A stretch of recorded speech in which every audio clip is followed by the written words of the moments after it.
Zak Zoo and the Happy Cows. Happy Cows.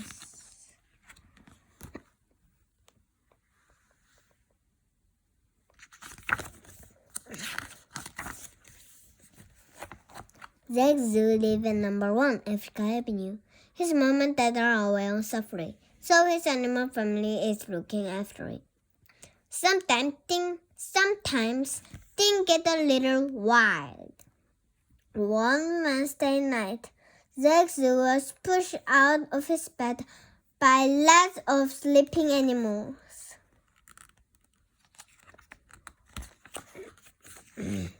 Zak got up and went downstairs, stepping even more snoring creatures as he went. He loved living with his animal family, but the house was getting very busy. Everyone had to take turns to eat breakfast because there wasn't room at the table for them all. Zak's mom and dad liked to send him presents. They liked to send him new members for his animal family, even though the house was full. Dear Zak, here is a rare critic flaw. He is very shy. He likes the dump. Love, Mom and Dad. Zak took the flock to the bathroom. It was getting very crowded in there. We need a bigger house, said Zak. The night, the sock drawer was too close for Pam. She decided to go next door to the house where Mr.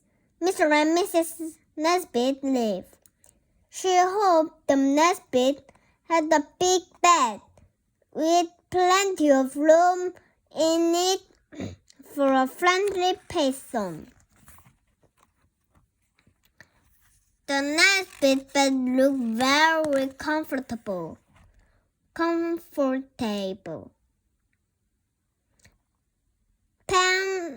slithered onto it and went to sleep. In the middle of the night, Mr. Nesbit felt a tickle under his toes. He switched the lamp and let out a scream. Said Pam politely, but Mr. Nesbit got a terrible fright. Mr. Nesbit called Zak and asked him to pick up his python. I'm so sorry, said Zak. We need a bigger house. The problem was getting undrained. That night it was Grace who fell out of the cold bed. Ouch!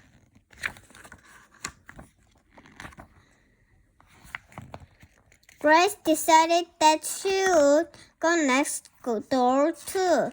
Pam had told her about the big bed, which had plenty of room in it for a gorgeous gorilla.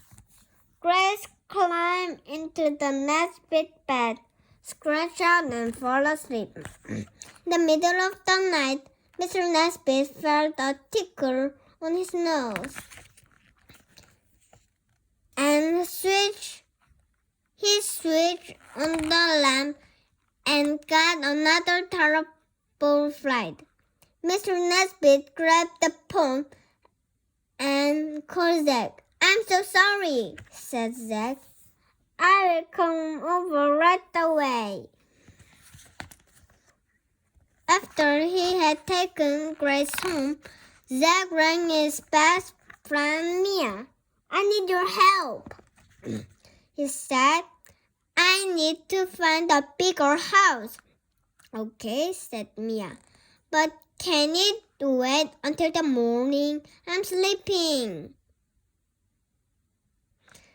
She went back to sleep. The next day, Zak and Mia went to see the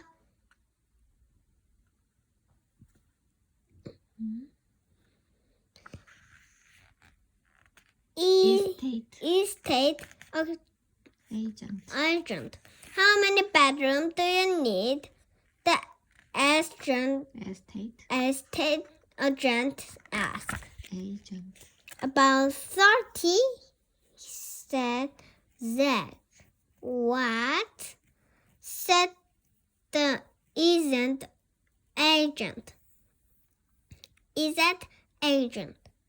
How big is your family? Quite big, said Zak. There's one python, one iguana, one elephant, one. We sell houses, said the estate agent, not zoos. So Zak had to go back to his old house. The night, Cressida decided to explore next door as well. Half an hour later, Mr. Nesbitt felt something move in his bath.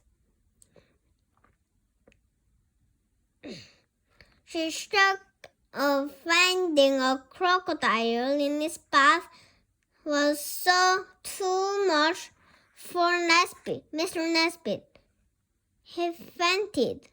His wife called the ambulance.